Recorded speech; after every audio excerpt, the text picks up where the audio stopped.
IOCLৰ মতে অসমত ইন্ধনৰ নাটনি হোৱা নাই। নাটনি হোৱা নাই ঘৰুৱা ৰন্ধন গেছৰ।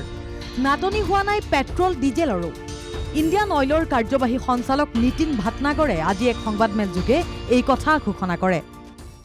Stocks of petrol, diesel and LPG is sufficiently available at all the supply points, and there is absolutely no problem at all, and all our retail outlets, our LPG distributors, our terminals, depots, everything is working bilkul normally. অসমত 4টাকৈ শোধনাগাৰ আছে। সেয়ে অসম এই ক্ষেত্ৰত ভাগ্যশালী বুলি উল্লেখ কৰি ভাটনাগৰে জনালে যে অসমত 21 দিনৰ বাবে পেট্ৰল আৰু 40 দিনৰ বাবে ডিজেল মজুত আছে। অৰ্থাৎ ৰন্ধন গেছৰ প্ৰসংগতে উল্লেখ কৰে অসমত 93 লাখ গ্ৰাহকক ৰন্ধন গেছ যোগান ধৰি থকা হৈছে। কোনো এটা স্থানৰ পৰাই নাটনিৰ খবৰ অহা নাই। ৰন্ধন গেছৰ ক'লা বজাৰৰ কথা এক প্ৰকাৰ স্বীকাৰ কৰি ভাটনাগৰৰ মন্তব্য, যোৱা এমাহত অভিযান চলাই 274 চিলিণ্ডাৰ জব্দ কৰিছে। এটা গোচৰ ৰুজু হৈছে আৰু 3জন গ্ৰেপ্তাৰ হৈছে। অনিয়মৰ অভিযোগ পোৱা 88 বিতৰক প্ৰতিষ্ঠানলৈ কাৰণ গড়ফোৱাৰ জাননী জাৰি কৰা হৈছে। During this period, we have seized 274 numbers of cylinders. 1 FIR has also been registered, and 3 arrests are also being made.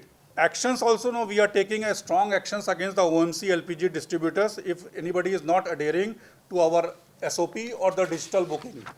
Total, as on date, we have issued the show cause to the 88 OMC LPG distributors also, and 6 OMC LPG distributors have been suspended till yesterday.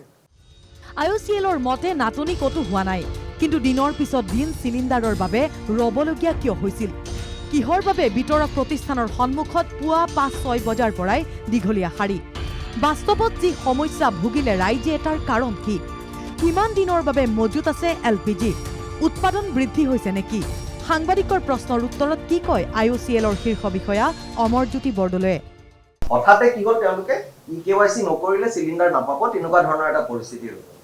তো সেই কাৰণে এই গোটেই মানুহবিলাকে instead আহি পেলাই ডিষ্ট্ৰিবিউটৰশ্বিপবিলাকত ভিৰ কৰিছে যাতে EKYCটো সোনকালে হয়। আমাৰ যোনবিলাক নন PMOI কাষ্টমাৰ আছে, যোনে 9 মাহলৈকে চিলিণ্ডাৰ লোৱা নাই, তেওঁলোকৰ কাৰণে EKYCটো মেণ্ডেটৰী কৰি দিছে গভৰ্ণমেণ্টে। আমাৰ যোনটো 4টা ৰিফাইনেৰী আছে, তেওঁলোকে আগতে প্ৰডাকশ্যন কৰিছিল এৰাউণ্ড 1100 মেট্ৰিক টন, কিন্তু এতিয়া তেওঁলোকে সেইটো ইনক্ৰিজ কৰি 1300 to 1400 মেট্ৰিক টন এতিয়া আপোনালোকৰ আমাৰ ইণ্ডিজিনিয়াছ ৰিফাইনেৰী বিলাকৰ পৰা প্ৰডাকশ্যন হৈ আছে। ইম্পৰ্টেড প্ৰডাক্টটো হালদিয়া বা আমাৰ বাঁকা আৰু দুৰ্গাপুৰ 3টা ছাপ্লাই চ'ৰ্চ আছে।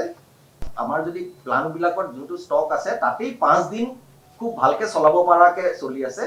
আৰু যদি আমি গোটেই ইনট্ৰেনজিট কিমান আহি আছে বা কণ্টিনিউৱাছ প্ৰডাকশ্যন ধৰো, অলমোষ্ট 9 to 10 দিনৰ আপোনাৰ প্ৰডাক্ট আমাৰ হাতত আজিৰ দিনত এভেইলেবল আছে। অসমত পেট্ৰল ডিজেলৰ নাটনি নাই, ৰন্ধন গেছৰো নাটনি নাই। নিশ্চয়কৈ সেয়া ভাল খবৰ, কিন্তু ৰন্ধন গেছৰ চিলিণ্ডাৰৰ ক'লা বজাৰখন সম্পূৰ্ণকৈ বন্ধ কৰিব নোৱাৰাটোহে প্ৰশাসন যন্ত্ৰৰ এক বিফলতাৰ খবৰ। ভিডিঅ' জাৰ্নেলিষ্ট নিত্য ডেকাৰ সহযোগত কুশল কলিতাৰ ৰিপৰ্ট, NKTV+ গুৱাহাটী।